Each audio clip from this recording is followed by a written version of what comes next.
Welcome, everybody. I'm Wendy Erickson, host of the Women in Drones podcast.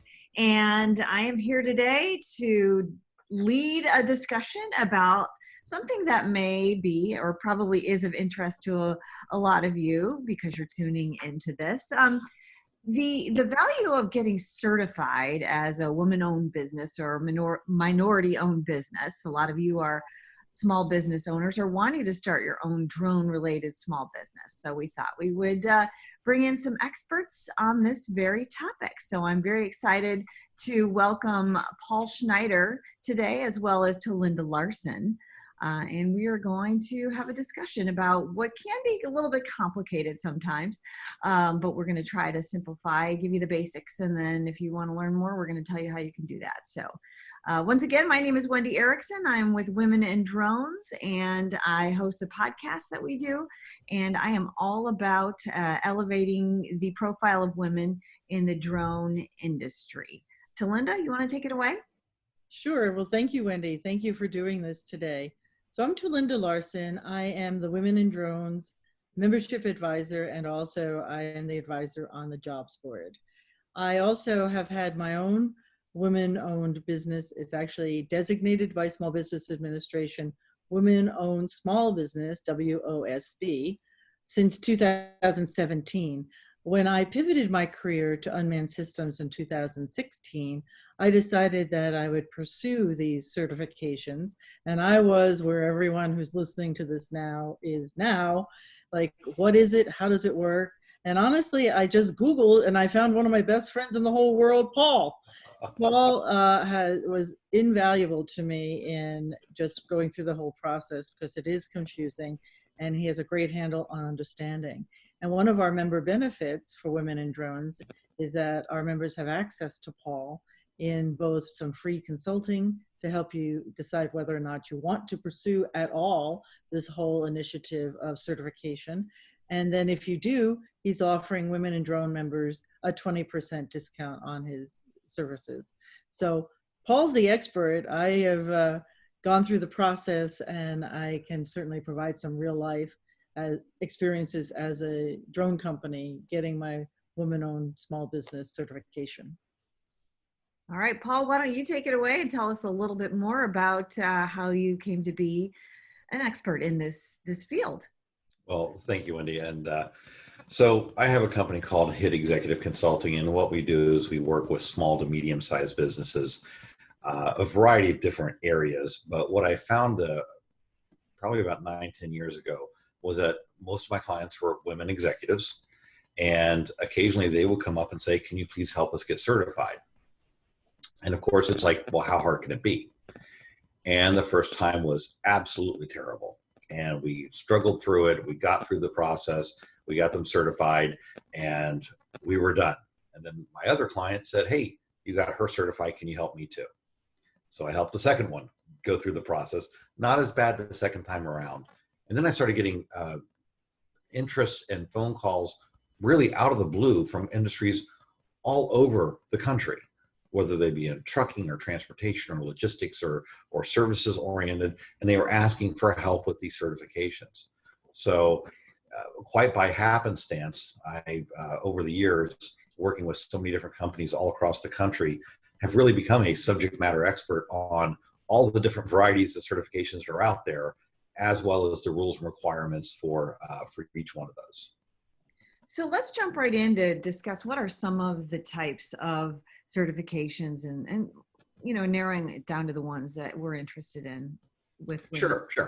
So when I talk to a company, the first thing I want to know is a little bit about who they are and what they do and who their clients are, because really depending upon what their business model is and who their clients are really determines what certification they should go for. So for example, if you're providing services and goods to Walmart, Home Depot, Lowe's, Microsoft, Johnson & Johnson, Wells Fargo, Eli Lilly, Marriott, yada, yada, yada, then you really want to go for a national certification. And there is a national WBE, there's also a national MBE and several other certifications that are nationally recognized. So when we have clients like that, we go for the national certifications. Talinda mentioned earlier that the DSBA recognizes the WOSB, the the Woman-Owned Small Business Certification. And that is primarily for government contracts.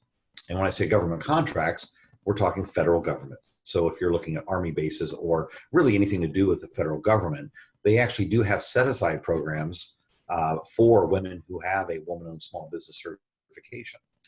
Going down the pike, if you want to look at it that way, there's also state-level certifications, and about 30 of the 50 states have a state-level certification, and that is a separate process.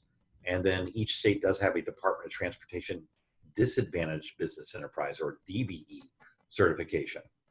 And some municipalities have it, counties, cities, what have you. But again, this is a marketing tool for companies to utilize to be in databases, to be searchable, to enhance their profile, and ultimately to hopefully get more work, to drive revenue. And depending upon what their goal is, that really kind of determines where they go. And that's how we determine what to do for Talinda based upon her personal goals for her company. So, Talinda, can you discuss a little bit about what you were going for and why you thought that this type of certification would be beneficial to you? I was looking at the national level to the Small Business Administration's programs for Women Business Enterprise, which is the first level, and then the second is Woman-Owned Small Business. And at the time that I pivoted my career to unmanned systems, or as I like to now start to call them, remotely piloted or optionally piloted, to get away from that man word. But anyway, so I was anticipating that I would bid on contracts primarily with NASA to come in as a subcontractor to some of the larger contractors doing work for NASA on the drone and urban air mobility market analysis, which is actually what I did. And by having that certification, I could take advantage of those set aside. So that's why I went on a national level. It didn't quite work out though, as life happens, that you ended up utilizing, I guess, that certification, right? I didn't end up utilizing it as much as I thought I would. But it's a fabulous process to go through for any business anyway, because Paul is a very good business coach, and to be able to answer the questions and reply to you do have an on-site interview, you need to really think about your goals and objectives of your company and your financial structure and capitalization and all of those good business terms. So even if you don't use it, the process is very helpful to your business. Okay, so Paul, if you can explain the process and maybe give some scenarios about, what type of a business would, want to take advantage of this. Sure. I want to briefly touch back up on what Talinda had been saying. And this process of going through, it's more than just, you're not registering for certification. You're actually going through an application process. It's a rigorous process that looks at not only the application process, but also supporting documentation. And for us to do this, we really do sit down and kind of talk about the goals of each business owner. Because again, this is a strategy to achieve the goal of increasing revenue. But just to get certified doesn't make sense unless you are targeting a usage for this. It's like anything with a small business owner. You never purchase anything without the intent of it impacting positively your revenue and or profitability. So the process itself is pretty similar regardless of what certification you're going for. So we have a kickoff call, and really this is where we look at what do you have. And I have some clients who literally have everything, and they upload it to a secure server. We can review that. And then I have some that say, we've been doing this for 10 years and we don't have anything, other than our initial articles of incorporation. We don't have any corporate documentation. And that's okay, because our job really at the beginning of this is to kind of figure out what you have and what you don't have, and dump a box of puzzle pieces onto the desk and then sort them out to make sure that we have what we need. Sometimes we amend or replace documentation. Sometimes we create it from scratch. Sometimes it quite simply just doesn't exist, and we have to explain why it doesn't exist. But that whole process can take anywhere from 4 to 8 weeks on average. I do have a client that I started back in February 17th, and she was extremely motivated, called me, texted me. We worked on the weekends, and we got through the process of the application process in 7 days.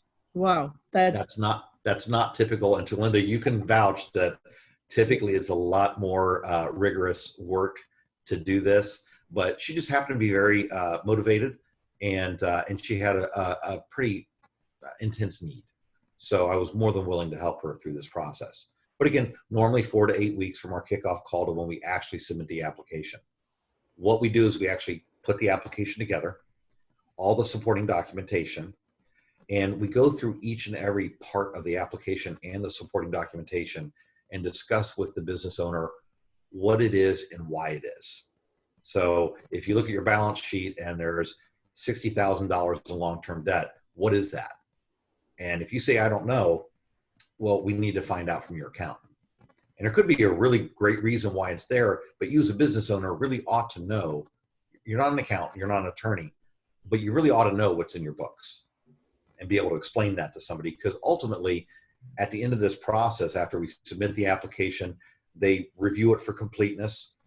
They can come back and ask questions, like, what is that $60,000, on your long-term debt? We don't see a loan attached with that.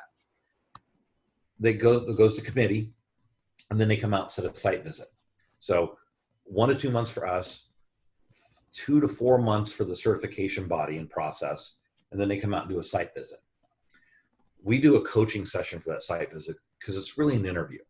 And one of the things that people have to realize is that these people are there to ensure that their requirements are being fulfilled, whether it's the Code of Federal Regulations for the Department of Transportation, DBE, or if it's their own third-party certification requirements. There's a certain rigor and integrity to the certifications that they need to make sure that you adhere to.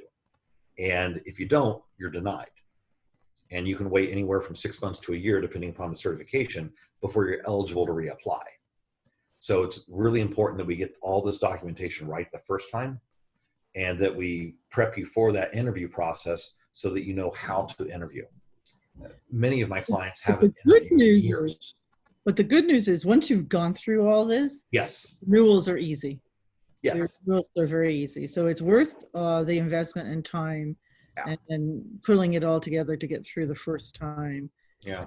So Wendy, I tell people it's typically 4 to 7 months, depending upon which certification you're going through and how responsive they are to me, and vice versa.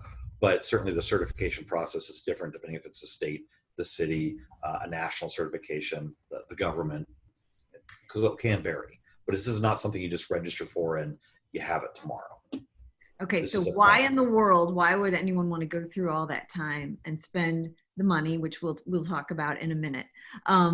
Talk about some of the success stories and why this certification, being a women-owned business, can put you in the front of the line sometimes when it comes to maybe opening up your client base or giving you opportunities that you wouldn't otherwise have. Why would somebody seek this certification? Well, the reasons are varied, as I'd mentioned before. Sometimes I have a client who comes up and they say, I have $1 million contract with AT&T. I'm going to lose it if I don't get certified. So there's a very real and present danger to not having that certification, because these companies are going out and looking to diversify their supply chain. And then there are times where I know if I get this certification that there's $1 million contract on the table. And when you look at your profitability, which as a business owner, you should know what that is. Let's say your profitability is 20% and you have $1 million contract, that's $200,000 of profit. So when you go through this process to make sure that you're successful the first time, it's a very easy value proposition to share with people. When you say, if you give me $1 and I give you back 30, would you do that? Because people are like, all day, every day. Well, that's really what it comes down to, is that not only from a I don't want to say altruistic, but it's not really quite the word I'm looking for, but getting your books in order. After you go through this process, and Linda can vouch for this, you literally have your books in order to such a degree that if somebody wanted to do a merger or do an acquisition of your company, this is what M&A people do, is they get all that stuff straight. Well, all of your corporate documentation is straight, and you have more business knowledge about the inner workings of your company than you ever have before after going through this process. Of course, getting that, now you have an opportunity to put the logo and the certification on your email, on your website, put out press releases, and certainly when you register through supplier diversity portals, that you can check the box of, yes, I'm certified, and upload that documentation to get you in front of it. Plus, there's networking events. There's the WBE&C, which is one of the third-party certifiers for the Women Business Enterprise certification. They have numerous conferences and networking events. They have regional offices where they get these companies together where you can collaborate with each other, even luncheons. So from a success standpoint, anybody that has a stated need of, I have to get this or I lose this, or I need to get this because I want to get this. Outside of that, I've had companies that have gone through the process. They've been put into the database and they have been found by a company and literally called up and, I see that you're certified. We need you. And, $2 million contracts literally out of the blue. And I had a company that just, doubled their revenue from one year to the next because of one contract. And they got that because they got certified. Speaking of those big contracts, like anything, you have to spend some money, it sounds like, to make some money. And because this process is so intensive, I think would be a good word for it. People like you who help people through it, there is a cost involved. So let's talk about how much it costs to get somebody through this long process with so many documents. Sure. So I do look at the individual company, and when we're talking about a brand new company that's maybe several years old, there's one owner, it's always been one owner, they have no revenue, or they're starting up from scratch, or they have relatively little revenue, under a couple $1 million, for example, would be vastly different than a $100 million multinational generational company with succession planning and trusts and companies that own companies and what have you. So my fees really range depending upon what I anticipate to happen, but it's an all-inclusive fee. So I charge anywhere between $6,000 to $35,000 to help companies through this process. With the industry that we're talking about, in particular today with drones, it's a relatively new industry, so I doubt anybody's going to hit that upper limit. They're probably going to be down in the lower single to low double figures, depending upon their personal business situation. So when we're talking about that cost, and that's what I talk about, the return on investment. Because if you think about it, wow, $6,000 or $8,000 or $10,000 to go through this process, and it takes 6 months, and it's a lot of my effort and energy, yes, but it is an investment. And it's like any other marketing spend, is that you have to spend money to make money. And the only return on investment that you can absolutely with a ironclad put a number on is zero, because if you spend no money on marketing, you will have no return. So zero is the only absolute marketing return on investment. So typically going through this process, and Shalinda can vouch for this, you're going through, and it's kind of an unknown in her situation. I have an idea of what I want to do, but I don't have anything promised out there. As opposed to, I have something promised, as opposed to, I'm currently involved with this company, and if I get certified, they're going to double their orders from me immediately. So it really depends upon that business situation as to whether or not to do it. I did the investment because I was changing my career pattern. It was strategic. Yeah, it was strategic for me because I had been I've been an independent contractor since 2008, but I primarily had attached to one or two specific firms. And so I worked as a consultant for them. And as I turned into drones and unmanned systems, I was going into a whole new business environment. And so that's why I wanted to get the certification to put me, and when he keeps saying the lists, there are government lists, state lists, county lists of the qualified companies for women-owned business, disadvantaged business, veteran-owned business, all of the classifications.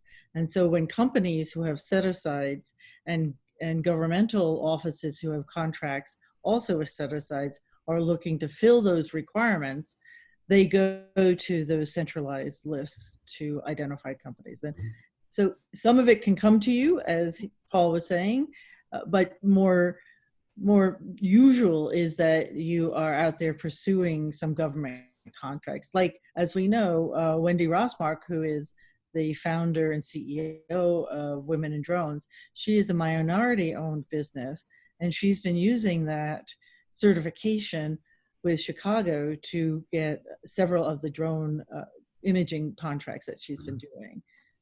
And as drones become more and more part of both corporate and government workflow and business operations, and it gives more opportunities for women to apply. Again, remember, I went for mine in 2016, September. I was certified by March, but 2017, drones were really, really, really new. And I would go to these regional meetings, which were fabulous. They would bring in big customers, big companies, oil and gas companies and others to sit down and talk to the women-owned businesses.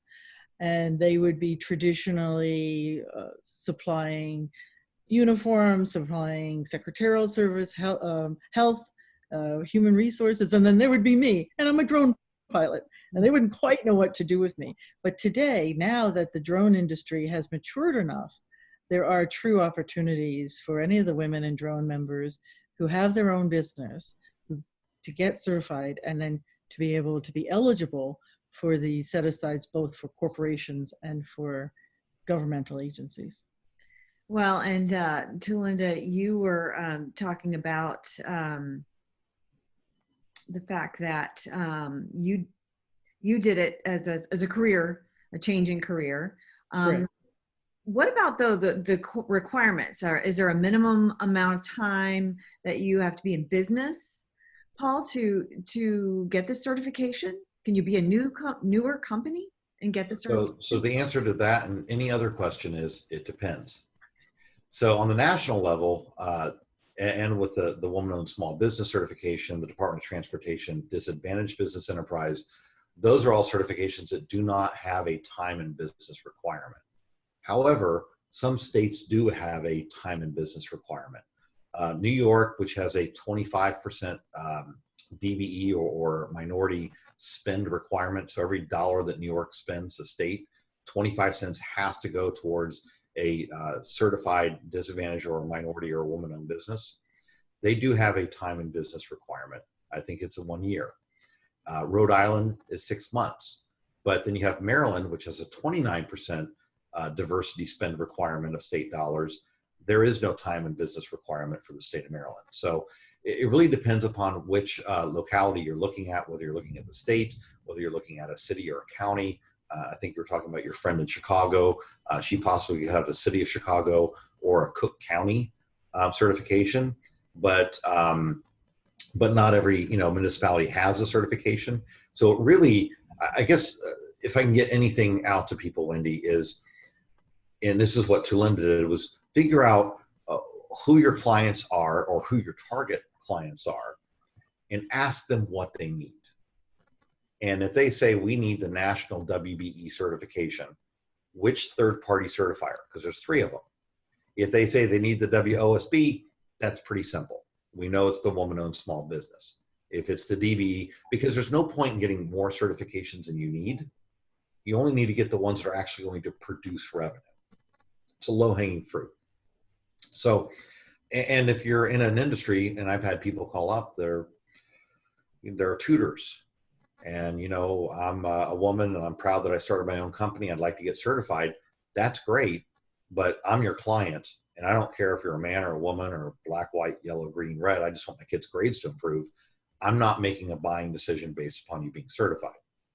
However, in your industry with drones, uh, they're going to fundamentally, especially after this COVID-19 thing that we're going through, fundamentally change a lot of the economic pressures, a lot of the current standards of how things have been for years.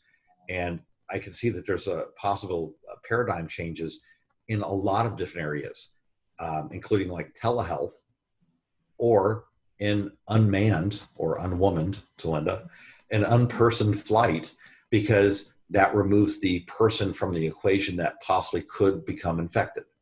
So there are lots of opportunities that we can't even fathom in the year 2020 right now with your association and your members. All right. With all of that said and all of that knowledge you have, is it possible that someone would be able to navigate this process on their own? Absolutely. It depends on whether or not, it depends on what your situation is. Mm-hmm. The lady that I was talking about that had the contract with AT&T for $1 million was an intellectual property attorney. And the reason that she hired Hit Executive Consulting to go through this process was because she couldn't fail. And even though she was an attorney, and even though she did contract law, she wanted to make sure that it was done and done correctly. Because if you do get denied, it's much more difficult to get approved, because now we have to explain the denial. And if you get denied a second time, it's even more difficult. And when you do get denied, they typically don't really tell you anything other than you failed to meet the requirement of owning, managing, or controlling your company. Mm-hmm. And they really don't tell you what you did wrong. They just said that you don't meet the requirements. So now you got to figure that out. So again, is it possible to go through? Absolutely. But there's a 35 to 40% denial rate for a reason. And the reason is that people, even if you really are a woman-owned company, if you don't dot the I's and cross the T's and you don't meet their requirements, you'll end up with a denial letter and then calling me. Right. So that might be a reason why it's good to wade into this process with some help and someone who has knowledge of, with what you keep saying, it depends. So it sounds like there's a lot of, it depends. And in the state entities and the federal, entity, all different rules and regulations. So. But as you set up your business, as you set up a drone business, you have to buy a drone, you have to get your Part 107, you have to get yourself trained, you have to do marketing, you have to figure out your finances and your capitalization of your company. This is another part of building your drone company. You have to have 51% ownership. And that's something that Paul definitely stresses. You can't have a shadow man behind you that you're just fronting for. It really has to be your own business. Right. In my experience, running membership for Women in Drones, we are all women in drones running our own business. And this is a valuable certification that you can use to open some additional contracting doors. And there's a lot of help. These 3 regional certifying agencies provide a lot of help with how to find government work, how to find the set-asides, and how to find the work. Right. Well, it's definitely, it definitely sounds like an opportunity. And I know a lot of people have heard little bits and pieces. Hopefully we've given a good overview of the process. Anything else you want, either of you two want to add for those of us who are coming with no previous knowledge of this process that you think? Well, one way you can mitigate the costs is join Women in Drones and take advantage of the 20% discount. 20% discount. Okay. Yes, 20% discount for all members. I think that one of the challenges is, and this is within any industry or any kind of specialized focus, is it is an alphabet soup of acronyms. And you'll hear, targeted business versus MWBE versus WMBE versus SBA and SAM.gov and WBE and NMSDC and all these other acronyms that are out there. And occasionally I have people that call me up and, They say, well, we were denied certification. Who did you apply through? Well, we applied through the Department of Transportation. And I say, well, you're an IT consulting company. Why are you applying for a DBE through the Department of Transportation? If your focus is, healthcare and banking and financial sector, why are you applying for Department of Transportation? And I get because I didn't know anything else was out there. So rookie mistake, and you don't want to make those kind of rookie mistakes. I don't know if it's a rookie mistake. Whenever you're starting your business, and anybody that's been in business for a while, there's bumps and bruises when you start your company. So having somebody that you can say, hey, I have this question, what do you think about it? Or I got a call from this, what should I do? Just having somebody to help you through those pain points as you start your company is extremely helpful. And that's something I do at no additional cost for my clients, is that if we're going through the certification process and you have questions, everybody has my cell phone number. They can text me. I have people text me at night, on the weekends. If you're texting me 5 nights in a row, we'll have to talk about boundaries. But I'm available to reach out to. So that's one of the other nice things. And Paul, you do this a lot, and you do this for a lot of women.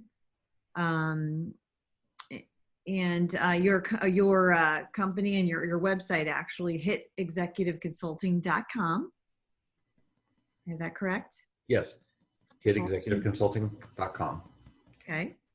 And if you want a little bit more information after this podcast, if you go to hitexecutiveconsulting.com/FAQ, or you can also go to the header and just click on FAQ. And there's quite a bit of information that I've already provided. Some of it will be rehashed from what we've discussed today, but some of it will also be something that we have not discussed.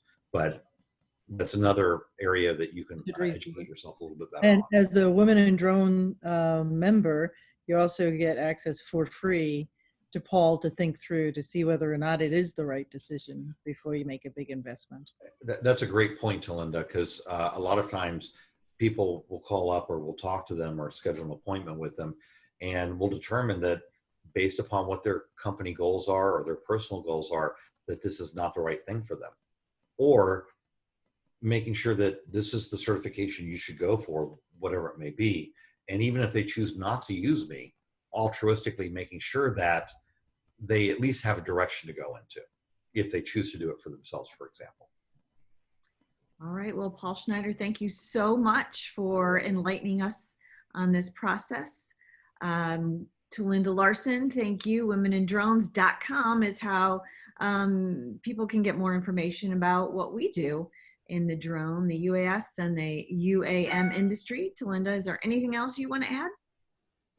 Again, this is a benefit under Women in Drones membership benefits. So once you join, you access the benefit page, and there you have the link on to Paul's services, along with a lot of other services to enhance your business, grow your revenue, and your personal brand. All right. Thank you both. And thank you everyone for watching or listening to this today. And we are Women in Drones, womenindrones.com. Check us out online as well. And thank you. And we look forward to giving you more information on our next podcast.